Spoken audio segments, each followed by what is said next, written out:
안녕하세요. 룰루맘입니다. Certify for Benefit 하신 후에 한 주는 페이되고 한 주는 펜딩이 되거나 아니면 두 주가 펜딩되는 그런 사례들이 있는데요. 한 주 이상 펜딩이 되는 경우 왜 그런지 그 기본적인 원리만 설명을 드릴게요. 반드시 파일 뉴 클레임을 해야 돼서 그런 문제가 발생되는 건 아니에요. 금요일부터 일요일까지 오버 페이먼트에 대한 메인테넌스가 조금 됐어요. 그래서 클레임 밸런스가 갑자기 마이너스 몇천 불이 나오는 사례를 한번 공유해 볼게요. 그리고 오버 페이먼트 케이스를요, 제가 두 가지를 한번 달아볼게요. 이 두 가지에 복합적으로 설명을 좀 해드릴 거예요. Certify for Benefit 박스가 나와서 Certify를 했는데 한 주는 paid, 한 주는 pending 이렇게 나오는 경우가 있죠. 그리고 check back after 이렇게 되면서 2주 후에 혹은 1주 후에 Certify for Benefit 박스가 나오는 그 안내가 나와요. 그러면 그 날짜에 맞춰서 Certify for Benefit 박스가 나오면은 밸런스 신경 쓰지 마시고 Certify for Benefit 박스를 눌러서 진행을 하시라고 그랬어요. 그래서 밸런스가 있는 분들은 바로 페이드로 바뀌는 경우도 있고요. 밸런스가 없는 분들은 Certify를 하신 후에 밸런스가 채워지는 경우도 있어요. 하지만 이렇게 한 주는 페이드 되고 한 주는 펜딩 되는 사례들이 계속 발생되고 있단 말이에요. 그래서 걱정을 많이 하시는데 제가 이 원리를 설명드릴게요. 샘플처럼 4월 3일 엔딩, 4월 10일 엔딩 두 주를 설티파이를 했어요. 그래서 첫 번째 주는 페이드가 됐고 두 번째 주가 펜딩으로 이렇게 나온단 말이에요. 그러면 원래 EDD 시스템은 어떻게 되냐면은 1년이 지나면, 즉 12개월이 지나면은 파일 뉴클레임 하라는 그 시스템이 원래 기존에 갖고 있던 그 시스템이에요.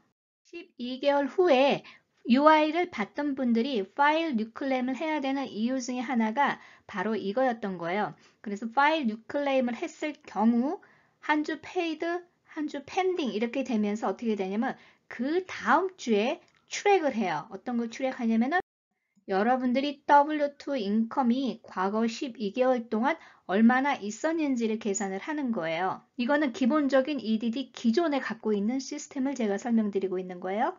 그러면은 여러분들이 그 사이에 W2 인컴이 있을 경우에 새로운 UI로 산정을 받는 거예요. 원래 기본적인 시스템은 이렇게 돼요. 그래서 만약에 여러분들이 중간에 일을 복직을 했다가 다시 실업이 되는 경우가 있어요. 그러다 보면은 위클리 베네핏이 맥시멈 450불 받던 분들이 그 밑으로 내려가는 경우가 있어요. 가령 300불로 내려갔다. 그러면 원래는 300불 내려간 금액으로 지급을 하게 되어 있었어요. 새로 산정된 New UI의 위클리 베네핏을 기준으로 계속 지급을 할 거예요. 이전에 여러분들이 더 많이 받았어도 스탠다드 피리어드 기간 동안에 그 데이터를 긁었을 때 450불 미만이면은 새로운 450불 미만의 위클리 베네핏을 지급을 해주는 거예요. 하지만 이번에 특별법이 산정되면서 추가 연장되고 그러면서 저희가 PEUC 연장이 13주, 11주 되면서 EDD 시스템이 어떻게 됐냐면은 PEUC를 자동으로 연장하는 걸로 이미 이거를 모디파이를 한 거예요, 프로그램을. 그래서 제가 전반적인 시스템을 계속 봐왔던 이유가 바로 이거였던 거예요. 이미 PEUC 추가 연장 13주, 11주가 자동으로 하게끔 프로그램 자체가 모디파이가 돼 있었어요. 그런데 12개월 뒤에 파일 뉴클레임을 하지 않으면 PEUC 연장 못 받는 거가 되지 않는 거예요. 이거는 다시 매뉴얼리 파일 뉴클레임을 하지 않으면은 수당을 못 받게끔 모디파이를 하지 않는 이상은 여러분들이 지금 계속해서 자동 연장이 되는 그 이유 중에 하나예요.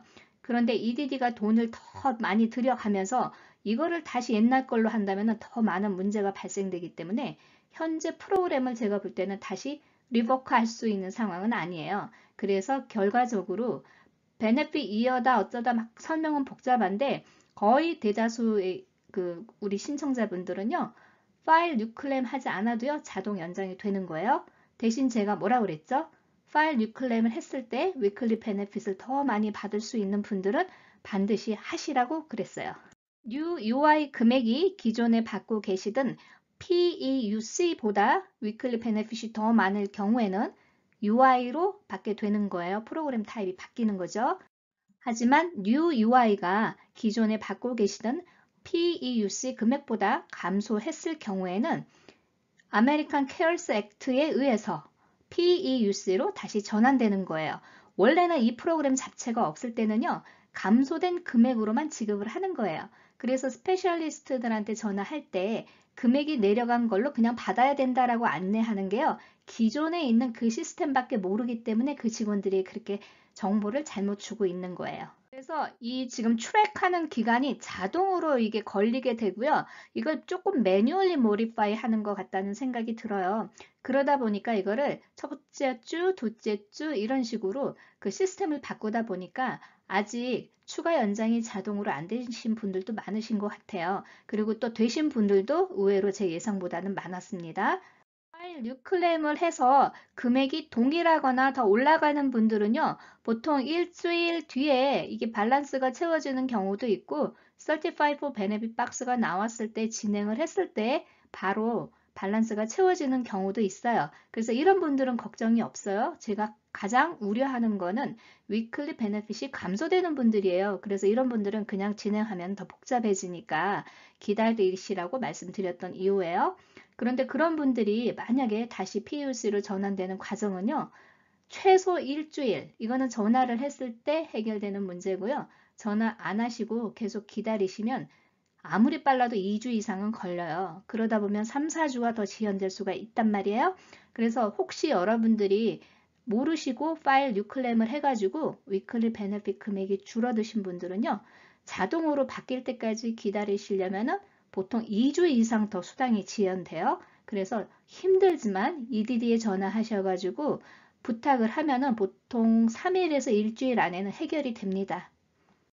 일주일 정도 펜딩 되는 거는 자연적인 현상이라는 거 이해하셨죠? 그래서 여러분들이요, 조금 여유를 가지실 수 있다면은 다음 Certify for Benefit 박스가 나올 때 진행하신 후에 3일까지 기다리세요. 그 다음에 페이드로 바뀔 수가 있어요. 하지만 3일이 지났는데도 한 주가 펜딩 이미 되어 있고요. 2주가 다시 펜딩이 되는 경우는 다른 문제로 플래그가 걸릴 수가 있어요. 그래서 이런 분들은 힘들지만 EDD에 전화하세요. 그러면 당일로 페이드로 풀어줄 수가 있어요. 근데 이거 자칫 파일 뉴클램 해버리면 일이 굉장히 메스업 될 수가 있어요. 파일 뉴클램을 했을 때 IDME를 프로세싱 해야 되잖아요. 이미 W2로 그 전산으로 신분 증빙이 돼 있는 분들 말고 다른 분들, 제가 I9 폼 이전에 설명드렸었어요. 그런 분들은 IDME를 통해서 신분 증명을 프로세싱하는 그 타임이 보통 2주에서 4주까지 걸리고 있어요. 또 하나 문제는 IDME를 통해서 반드시 여러분들이 실업수당을 받을 수 있는 체류 신분이라는 것을 증빙할 수가 없을 수가 있어요. 그럴 경우에는 또다시 서류로 제가 며칠 전에 보여드렸죠? 신분 증빙 서류를 다시 보내라고 이런 안내가 또 와요. 그러다 보면은 2, 3주 또 늦어져요. 그러다 보면 여러분들이 5월달 이렇게 돼서 수당 받을 수도 있는 월스트 케이스가 생길 수가 있거든요. 그래서 제가 항상 말씀드리는 거는 일단 EDD에 힘들지만 전화하세요. 전투적으로 하셔야 돼요. 주말 동안에 오버페이먼트에 대한 시스템이 업데이트가 됐어요. 그 후로 클레임 밸런스가 마이너스 몇천 불이 나는 케이스들이 조금 발생되고 있을 거예요. 그리고 위클리 베네핏 금액이 감소됐어요. 이 사례를 제가 이그샘플로 드려볼까요? 이런 분들은 추가 연장 베네핏 이어가 변경이 됐든 안 됐든 클레임 밸런스가 마이너스 되면은 Certify for Benefit 박스 진행하는 그 노티피케이션의 정보가 안 나올 거예요. 작년에 맨 처음에 실업수당 신청하실 때 450불로 위클리 베네핏을 받으신 분이요. 지금 현재 위클리 베네핏이 167불로 감소하신 분들은요. 여기 차액분이 생겨버려요. 그래서 이게 오버페이먼트가 돼버리거든요. 그러면 283불이라는 오버페이먼트가 생기죠. 그래서 만약에 수입이 없는 분들은 이 금액 곱하기 총 주만 계산해서 오버페이먼트로 되지만 만약에 여러분들이 중간에 수입이 220불 이상 나신 분들은 어떻게 되냐? 연방정부 지원금 300불, 600불까지 다 포함해서 오버페이먼트로 산정이 되는 거예요. 그러다 보니까 막 9,000불, 7,000불 이렇게 생겨버린단 말이에요. 수입 보고를 누락하셔가지고 나중에 봤더니 주에 220불 이상 수입이 있는 경우 연방정부 지원금 모두 포함해서 오버페이먼트에 포함이 되죠. 처음에 파일링 하실 때 넷인컴을 적지 않고 그로스 금액으로 정해서 위클리 베네핏이 450불 뭐 이렇게 많이 산정받으신 분들이 대부분일 거예요. 이런 분들 그 차액분에 대해서 오버페이먼트가 이렇게 나올 수가 있어요.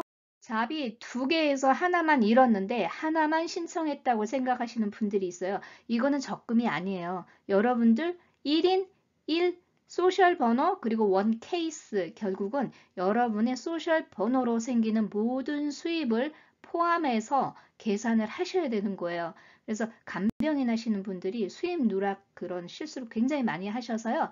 제가 간병인 하시는 분들만 제가 특별히 동영상을 하나 별도로 만들어 보려고 해요. 그거 참고해 주세요. 그래서 W2 인컴 수입 보고 누락이 되신 분들이요. 이렇게 오버페이먼트가 뜨고요. 또 하나 실수는 W2에서도요. 여러분들 세금을 공제한 나머지 넷인컴을 보고 하신 분들이 있어요. 종업원인데도 자영업자분이 아니고요. 그런 분들도요. 그 차액분에 대해서 이미 EDD 시스템하고 급여가 매칭이 안 된단 말이에요. 그 금액에 대해서 자동으로 계산되는 분들이 있어요.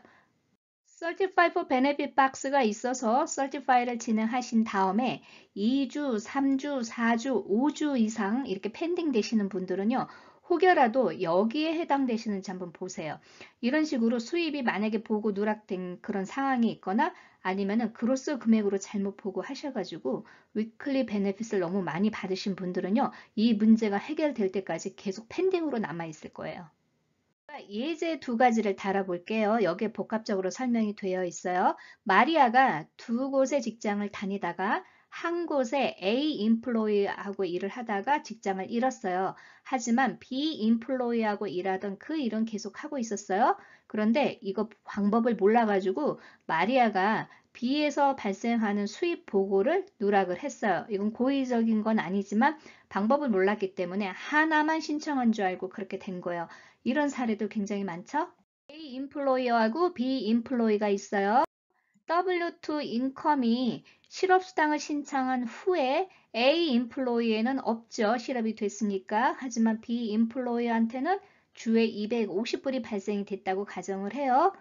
그러면 이 토탈 윅스를 계산해서 오버페이먼트를 산정을 해요. 하지만 이 금액은 여러분들이 위클리 베네핏 금액이 얼마냐에 따라서 연방정부 지원금을 포함해서 반납을 해야 되는 사례도 있고요. 위클리 베네핏 금액이 수입의 75%를 공제한 후에도 1불 이상 받을 수 있는 사례 같은 경우에는 위클리 베네핏 금액만 오버페이먼트로 산정을 할 수가 있는 거예요. 그래서 여러분들도 이 계산법을 한번 보시고요. 어디에 해당하시는지 오버페이먼트 염려되시는 분들은 참고하세요. 원익이 프로세싱 타임 때문에 펜딩 되는 거는 아주 레귤러한 사항이고요. 3주 이상 펜딩 되는 경우에는 여기에 해당되는지 한번 보세요. 그 외에는 신분 증빙을 안 해서 그럴 수도 있어요.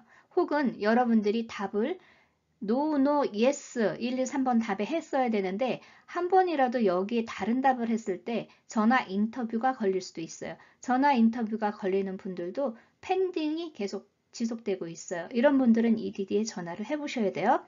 제니가 실업수당 처음 신청할 때 자영업자였기 때문에 W2 인컴이 없어요. 그래서 스케줄 C로 템포리 텍스 리턴을 하고 있죠. 넷 인컴이 총 4,316불 이하였어요. 그런데 이 내용을 모르고 넷 인컴을 보고하지 않고 그로스 인컴으로 했어요. 그래서 주에 450불을 산정받아서 계속 수당을 받아왔어요. 그러면 이런 분들이 어떻게 되겠어요? 넷 인컴과 그로스 인컴이 있죠. 총 수입이 4,316불이었기 때문에 위클리 베네핏의 넷 인컴 기준으로 했을 때 167불을 받아야 되는데 실수로 그로스로 했기 때문에 450불을 받게 됐어요. 그러면 그 차액분인 283불 곱하기 총 받으신 주를 곱해서 그게 오버페이먼트로 반납을 해야 돼요. 마찬가지로 위클리 베네핏 총 금액에서 여러분들의 수입의 75%를 공제한 후에 실수령액이 1불 이상인 경우에는 연방정부 지원금은 반납하지 않아도 되지만 1불 이하일 경우에는 연방정부 지원금을 포함해서 오버페이먼트로 계산이 되는 거예요. 이런 사례들도 굉장히 많으실 거예요. 제가 지금까지 설명드린 이유 중에서 펜딩이 되는 사례들이 많으실 거예요. 이 이외적인 케이스들은 댓글로 한번 문의를 주세요. 자, 여러분들이 댓글 주실 때요. 계속 펜딩입니다. 이렇게 하지 마시고요. 어떤 게 중요하냐면 Certify를 언제 했는데 몇 주가 펜딩인지를 알려주세요. 가령 3주가 펜딩입니다. 이랬을 때 3주 동안에 펜딩인 거 하고요. 한꺼번에 3주를 Certify for Benefit Box 진행해서 이번에 그 3주가 펜딩인 거하고 질문이 좀 다릅니다. 잘 들어보세요. 지난주에 했어요. 그리고 이번 주에 했어요. 다음 주에 했어요. 계속 펜딩인 그런 사례 하고요. 이번 주에 3주를 한꺼번에 Certify 했을 때 펜딩하고는 조금 케이스가 달라요. 그걸 조금 구분해서 질문을 주셨으면 좋겠습니다. 오버 페이먼트 사례들이 계속 증가할 거예요. 그래서 이걸 어떻게 대처하는 건지, 페이먼트 셀을 어떻게 하는 건지 그런 거에 대한 것도 한번 나눠볼게요. 오버 페이먼트 편지를 받으신 분들은요. 한번 댓글로 공유를 해주시면은 제가 그거를 어널리시스 한번 해볼게요. 오버 페이먼트에 대한 이해에 도움이 되셨는지 모르겠습니다. 좋은 하루 되시고요. 좋아요, 구독 부탁드립니다. 감사합니다.